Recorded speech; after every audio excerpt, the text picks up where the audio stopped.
Most people wish their horses would walk next to them like this, but most people's horses actually walk with them like this.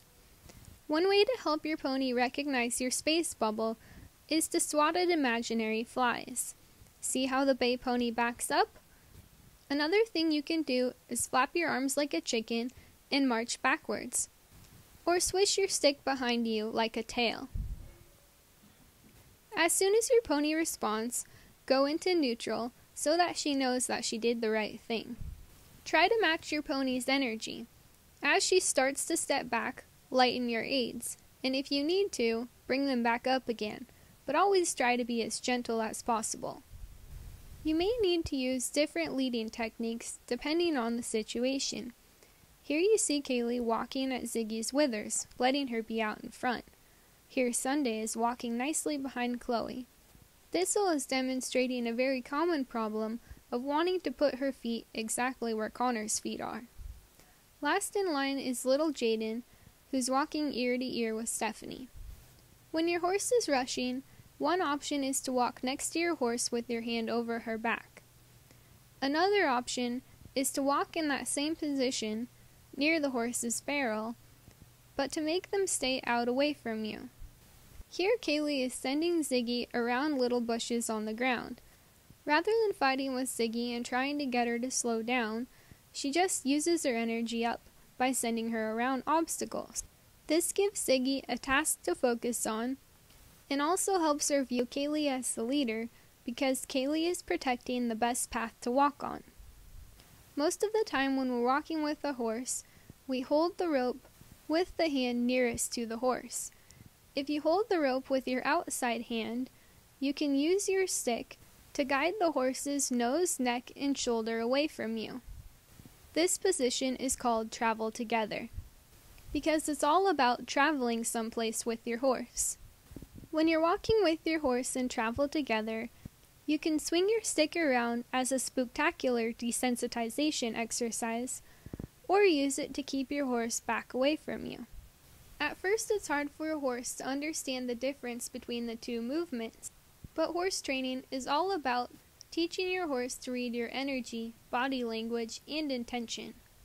When your horse is leading pretty well, you can try walking over some obstacles. Obstacles do tax your horse's confidence, but if you help him learn to do them, you'll ultimately have a more confident horse and a better relationship with him, because he'll be grateful to you for your help. Notice how Thistle tries to step exactly where Connor stepped? From the horse's perspective, this is the safest place to put her feet, because she knows nothing happened to Connor's leg when she put her foot there. Jaden does almost the same thing, but she gets back into leading position sooner because she's a little more experienced. Another good obstacle you can find on the trail is a sand pit. Horses don't like loose sand around their ankles. It makes them feel trapped. For that reason, many horses buck or try and rush through a sand pit their first couple times walking through one. Just practice with your pony, walk slowly, and let him see that you're aware of the situation, because he'll see that you're an observant leader. When you know that an obstacle like a bridge is coming up, try to see it before your horse does. That way, she'll know that you're prepared, and that she can rely on you to be alert, aware, and observant, because that's what a good leader is. Someone who knows how to keep the herd safe. Another thing to think about is what is the best order for your horses to walk in. If your horse is walking very fast, maybe try letting him walk in front. Usually a herd wants the quickest, most alert horse in front, because they know this horse is very perceptive. Oftentimes, a horse who is hot like this will settle right in when given the responsibility of walking in front. As you walk with your horse, don't be afraid to change your hands around and try leading from different positions. Walking with your hand on your horse's back in stick-together position gets your horse used to being next to his barrel, like you would be riding. You can also make a circle and fall into a different place in line if you think your horse would do better with another horse in front. For horses new to migrating, The first walk, it may take an hour and a half for them to settle down.